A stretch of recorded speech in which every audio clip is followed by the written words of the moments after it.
Ever heard about a policy made right here in Washington that could actually have huge consequences for women all the way on the other side of the world? Oh, yeah, it's a big one. And a controversial one, too. We're going to do a deep dive into it today.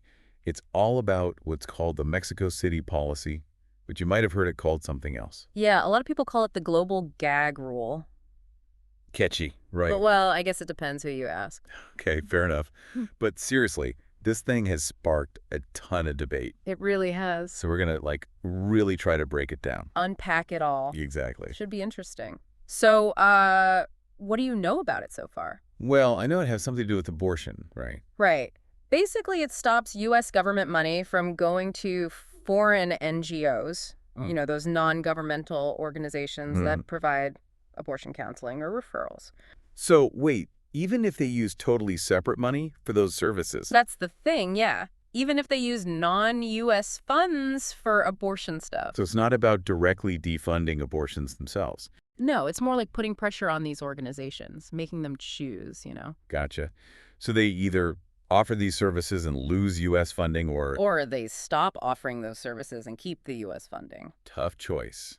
I see why it's called the gag rule. It kind of muzzles them, prevents them from talking about all the options. And Trump, when he was in office, he actually took it a step further. It made it apply to all global health funding. Whoa, not just family planning. Nope, all of it. So we're talking HIV/AIDS, malaria, maternal health, any global health program that gets U.S. funding.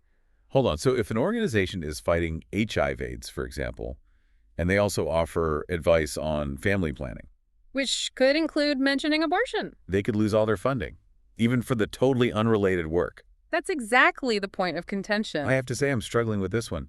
How does that help global health? Well, that's where the arguments get complicated. I bet. People who support this policy argue that U.S. taxpayers shouldn't have to support organizations that are involved with abortion, even indirectly. They say it's about upholding a certain set of values, sending a message to the rest of the world. Okay, I can see that point of view. Is But what about the impact on these really important health programs? It just seems like there's a real risk of, unintended consequences. No, absolutely. Think about it. A small clinic, let's say somewhere rural like Kenya, they rely on U.S. funding to provide HIV testing and treatment. Okay, yeah. But they also offer family planning advice, maybe mention abortion as an option. Well, boom, they could lose everything. Yeah, man. Jeopardizes the health, even the lives of their patients. Wow. This is a huge problem for the people who oppose the policy. Makes sense.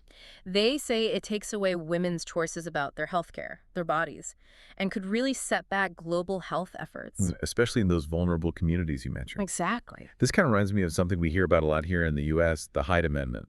Good point. Yeah, that's definitely related. Can you remind me, how does that fit in with all of this?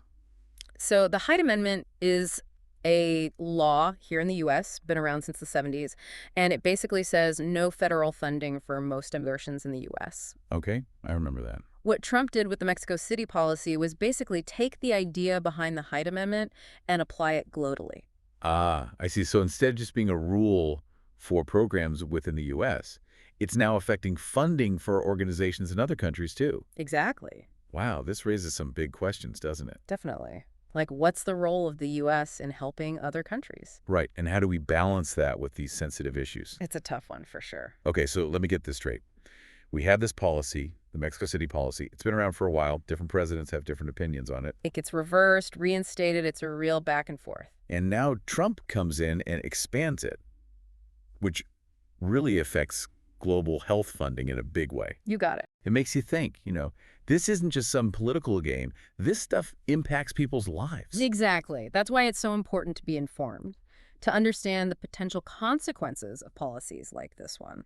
So we've learned a lot today about the history of this policy, how it was expanded, the arguments from both sides. Lots to unpack, for sure. And, the biggest takeaway for me is that this isn't just some abstract debate. This stuff has real-world consequences for real people. Couldn't have said it better myself. It really makes you think about the power of policy decisions made by the U.S. government. And how they can ripple out across the globe. Exactly. So, listeners, as you learn more about global health and U.S. foreign policy, keep this in mind. Think about the impact, both good and bad. Thanks for joining us for this deep dive. It's been real. Absolutely. Always a pleasure.